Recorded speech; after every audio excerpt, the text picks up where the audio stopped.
بسم اللہ الرحمن الرحیم۔ حضرت محمد صلی اللہ علیہ وسلم عائشہ کی طرف ہجرت۔ کفار مکہ کو جب ان تمام کوششوں میں ناکامی ہوئی اور تبلیغ و توحید کا سلسلہ برابر جاری رہا تو ان کو اب فکر ہوئی۔ انہوں نے دیکھا کہ جس تحریک کو ہم بچوں کا کھیل سمجھ رہے تھے وہ اب نشوونما پر کراس قدر طاقتور ہوتی جا رہی ہے کہ اس کا انسداد آسان کام نہیں رہا۔ انہوں نے اب متفقہ طور پر کمر باندھ لی اور آن حضرت صلی اللہ علیہ وآلہ وسلم کو خانہ کعبہ کے اندر آنے سے روک دیا۔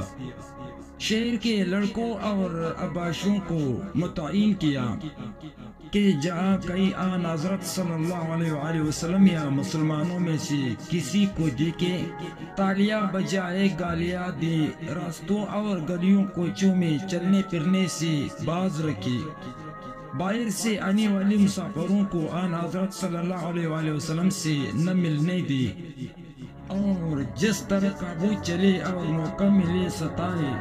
ضعیف مسلمانوں کو بڑے جوش بڑے عزم و ہمت کے ساتھ تنگ کرنا اور ستانا شروع کر دیا، یہاں تک کہ شہر مکہ کے سرزمین مسلمانوں کے لیے تنگ ہو گئی اور مسلمانوں کی زندگی وبال بن گئی۔ یہ حالت دیکھ کر آن حضرت صلی اللہ علیہ وآلہ وسلم نے مسلمانوں کو اجازت دی کہ ملک حبش میں جہاں عیسائی حکومت تھی چلے جاؤ۔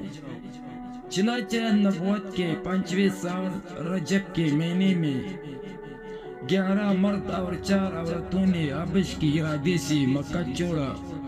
یہ 15 آدمیوں کا مختصر قافلہ رات کے وقت چپ کر کے مکہ سے نکل گیا۔ جدہ کی بندرگاہ پر اتفاقاً جہاز تیار مل گیا اور یہ لوگ جہاز میں سوار ہو کر ملک حبش میں پہنچ گئے۔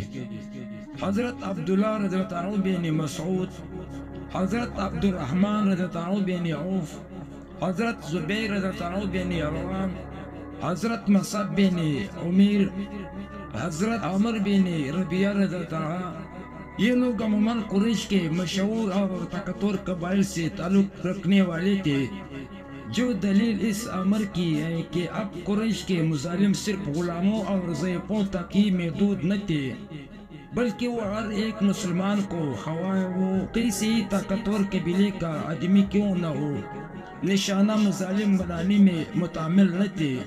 نیز یہ بھی ثابت ہوتا ہے کہ کمزور اور بے کس لوگوں میں اتنی بھی استطاعت نہ تھی کہ سامان سفر ہی حاصل کر سکے۔ کفار کو جب ان مسلمانوں کے ہجرت کرنے اور حبش کی طرف روانہ ہونے کا حال معلوم ہوا تو وہ تعاقب میں روانہ ہوئے، لیکن کفار کے پہنچنے سے بہتر جہاز بندرگاہ جدہ حبش کی طرف روانہ ہو چکا تھا۔ حبش میں پہنچ کر مسلمان اطمینان اور فراخت کے ساتھ رہنے لگے۔ ان کے بعد مسلمان بھائیوں سے جا ملے۔ اب مسلمانوں کی تعداد ملک حبش میں 83 تک پہنچ گئی۔ اب مسلمانوں کی تعداد ملک حبش میں 83 تک پہنچ گئی۔ مسلمانوں کو ملک حبش میں گئے ہوئے ابھی چند مہینے ہی گزرے تھے کہ وہاں انہوں نے یہ افواہ سنی کہ قریش مکہ تمام مسلمان ہو گئے یا ان سے مصالحت ہو گئی، اور اب مسلمانوں کو مکہ میں کوئی خطرہ نہیں رہا۔ اس خبر کو سن کر حبش سے مکہ کو واپس ہوئے، اور بعض نے اس افواہ کی تصدیق اور قابل قبول ذریعے سے خبر کے پہنچنے کا انتظار ضروری سمجھا۔ جو لوگ مکہ کو واپس آ گئے تھے انہوں نے مکہ کے قریب پہنچ کر سنا کہ وہ افواہ غلط تھی، لہذا ان میں سے بعض تو راستے ہی سے واپس حبش کی جانب چلے گئے، اور بعض کسی بااثر اور طاقتور قریشی کی ضمانت حاصل کر کے مکہ میں واپس چلے گئے۔ یہ لوگ مکہ میں آ کر مسلمانوں کو بھی اپنے ہمراہ لے کر پھر حبش کی طرف روانہ ہو گئے۔ یہ حبش کی دوسری ہجرت کہلاتی ہے۔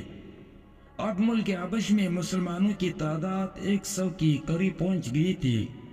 شاہ حبش سے قریش کا مطالبہ۔ کفار مکہ نے جب دیکھا کہ مکہ کے آدمی مسلمان ہو کر حبش کی طرف چلے جاتے ہیں اور وہاں آرام سے زندگی بسر کرتے ہیں تو ان کو خطرہ پیدا ہوا کہ اس طرح تو ممکن نہیں کہ ہماری بڑی طاقت بتدریج اسلام میں تبدیل ہو کر باہر کسی مرکز میں جمع ہو اور ہم پر کوئی آفت باہر سے نازل ہوا۔ لہذا انہوں نے مکہ میں آن حضرت صلی اللہ علیہ وسلم اور ان کے ساتھیوں پر مظالم کو اور زیادہ کر دیا، اور عمرو بن العاص و عبداللہ بن ربیعہ دو معزز شخصوں کو سفیر بنا کر نجاشی شاہ حبش کے دربار میں بھیجا۔ قریش مکہ اور نجاشی شاہ حبش کے درمیان پہلے سے ایک تجارتی معاہدہ تھا، اور اسی کے موافق قریش مکہ کے ملک حبش کے ساتھ تجارت قائم تھی۔ ان دونوں سفیروں کو شاہ حبش کے لیے نہایت گراں بہا تحفے اور ہدایات سپرد کیے گئے۔ نہ صرف شاہ حبش بلکہ اس کے درباریوں کے لیے بھی قیمتی تحفے دیے گئے۔ قریش کے اس وفد نے دربار حبش میں حاضر ہو کر یہ ہدایات پیش کی۔ شاہ حبش کی درباریوں کو اپنی طرف مائل و متوجہ کیا اور پھر یہ مطالبہ پیش کیا کہ ہمارے کچھ غلام باغی ہو کر آپ کے ملک میں آ گئے ہیں اور اپنا آبائی دین چھوڑ کر ایک نئے دین کی تابع ہو گئے جو سب سے نرالا ہے، لہذا ان غلاموں کو ہمارے حوالہ کیا جائے۔ بادشاہ نے اس درخواست کو سن کر کہا کہ میں پہلے تحقیق کر لوں، پھر تمہاری درخواست پر غور کیا جائے گا۔ درباریوں نے بھی قریش کے ان سفیروں کی حمایت و تائید کی، مگر نجاشی نے مہاجر مسلمانوں کو اپنے دربار میں بلوایا اور کہا کہ وہ کون سا مذہب ہے جو تم نے اختیار کیا ہے۔ مسلمانوں کی طرف سے حضرت جعفر بن ابو طالب رضی اللہ عنہ نے سب سے آگے بڑھ کر نجاشی کی خدمت میں اس طرح اپنی تقریر شروع کی: اے بادشاہ، ہم لوگ جاہل تھے، بت پرست تھے، مردہ خور تھے، بدکار تھے، قطع رحمی اور پڑوسیوں سے بدمعاشی کرتے تھے۔ ہم میں جو طاقتور ہوتا تھا کمزور کا حق دبا لیتا، یہاں تک کہ اللہ تعالیٰ نے ہم میں ایک رسول بھیجا جس کی حسب نصب اور صدق و امانت سے ہم سب واقف تھے۔ اس نے ہم کو معاہد بنا کر بت پرستی سے روکا، راست گفتاری، امانت اور صلح رحمی کا حکم دیا، ہمسایوں کے ساتھ نیک برتاؤ کی تعلیم دی، بدکاری، دروغ گوئی اور یتیموں کا مال کھانے سے منع کیا، قتل و غارت سے باز رکھا اور عبادت الہی کا حکم دیا۔ ہم اس رسول پر ایمان لائے اور اس کی فرما برداری کی، اس لیے ہماری قوم ہم سے ناراض ہو گئی ہے، ہم کو انواع و اقسام کی اذیتیں پہنچائے، یہاں کہ ہم مجبور ہو کر اپنے وطن سے نکل کر آئے اور آپ کے ملک میں پناہ گزین ہوئے۔ ہم کو یقین ہے کہ آپ کے ملک میں ہم کو ستایا نہ جائے گا اور ہم سکون سے اپنا دین کرے گا۔ نجاشی نے یہ تقریر سن کر کہا کہ تمہارے رسول پر اللہ کا جو کلام نازل ہوا ہے اس میں سے کچھ سناؤ۔ چنانچہ حضرت جعفر رضی اللہ عنہ نے سورہ مریم علیہ السلام کی تلاوت شروع کی۔ قرآن کریم کی آیات سن کر نجاشی اور تمام درباریوں کی آنکھوں سے آنسو جاری ہو گئے۔